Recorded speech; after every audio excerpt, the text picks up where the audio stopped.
Hello students, let's start the question. क्या बोला गया हमसे? The incorrect statement regarding hydride of group 16। तो किसके रिगार्डिंग बोला गया है? करेक्ट स्टेटमेंट पूछा गया है किसके रिगार्डिंग? Hydrides of group 16। तो ग्रुप 16 के हाइड्राइड कौन कौन होते हैं? H2O, H2S, H2SC and H2TE होते हैं। ये हमारे कौन होते हैं? ग्रुप 16 के हाइड्राइड होते हैं। तो कॉन्सेप्ट कौन सा यूज होगा यहाँ पर? सबसे पहला कॉन्सेप्ट यूज हो जाएगा कौन सा वाला?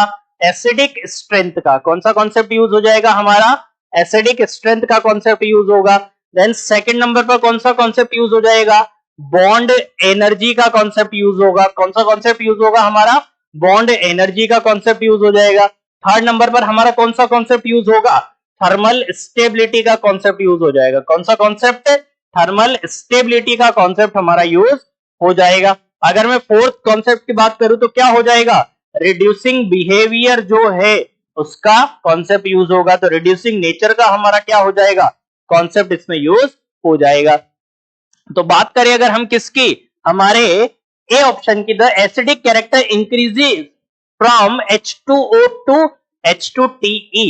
तो अगर मैं बात करूं तो हाइड्राइड जो होते हैं उनमें, जो हमारे हाइड्राइड होते हैं उनका जो एसिडिक स्ट्रेंथ होता है वो टॉप टू बॉटम क्या होती है? टॉप टू बॉटम जो एसिडिक नेचर होता है वो क्या होता है? इंक्रीज होता है। क्या होता है? इंक्रीज होता है। किसका? हाइड्राइड्स का। किसका होता है बच्चों? हाइड्राइड्स का जो एसिडिक नेचर होता है वो टॉप टू बॉटम क्या होता है? इंक्रीज होता है। तो acidic character increases from H2O to H2TE।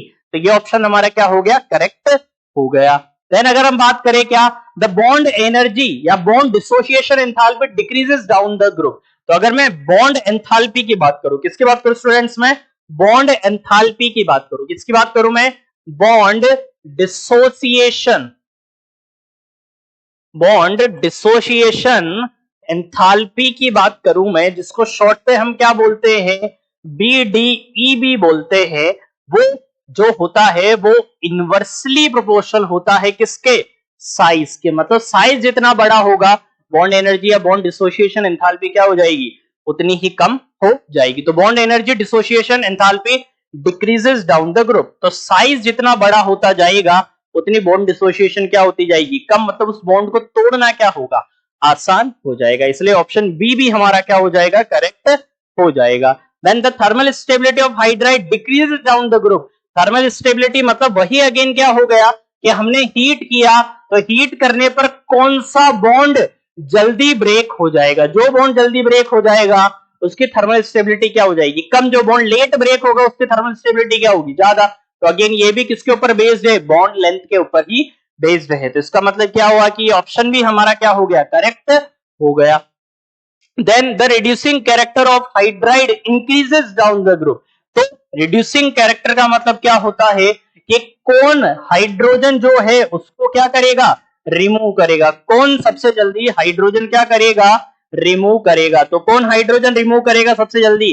जो सबसे जल्दी हाइड्रोजन छोड़ेगा। और सबसे जल्दी हाइड्रोजन कौन छोड़ेगा? जिसका बॉन्ड लेंथ क्या होगा? ज्यादा। तो बॉन्ड लेंथ किसकी सबसे ज्यादा है? ऑक्सीजन की या टेलुरियम की? तो किसकी सबसे ज्यादा है? हमारे टेलुरियम की। तो ये भी क्या हो जाएगा कि टॉप टू बॉटम जो होगा हमारा रिड्यूसिंग बिहेवियर क्या हो जाएगा? इंक्रीज हो जाएगा। रिड्यूसिंग बिहेवियर हमारा क्या हो जाएगा? इंक्रीज हो जाएगा। तो यहां पर हमने क्या बात सीखी कि एसिडिक कैरेक्टर जो होता है वो टॉप टू बॉटम क्या होता है? इंक्रीज होता है। Then bond energy top to bottom क्या होती है? डिक्रीज होती है, क्योंकि बॉन्ड लेंथ इंक्रीज होती है। देन थर्मल स्टेबिलिटी भी टॉप टू बॉटम क्या होती है? डिक्रीज होती है। क्यों? क्योंकि बॉन्ड लेंथ इंक्रीज होती है। देन रिड्यूसिंग कैरेक्टर जो होता है टॉप टू बॉटम क्या होता है? इंक्रीज होता है। क्यों? क्योंकि बॉन्ड लेंथ इंक्रीज होगी। हाइड्रोजन निकालना क्या हो जाएगा? आसान हो जाएगा। तो आई होप ये जो मल्टी कॉन्सेप्ट क्वेश्चन था ये आप लोगों को समझ आया होगा।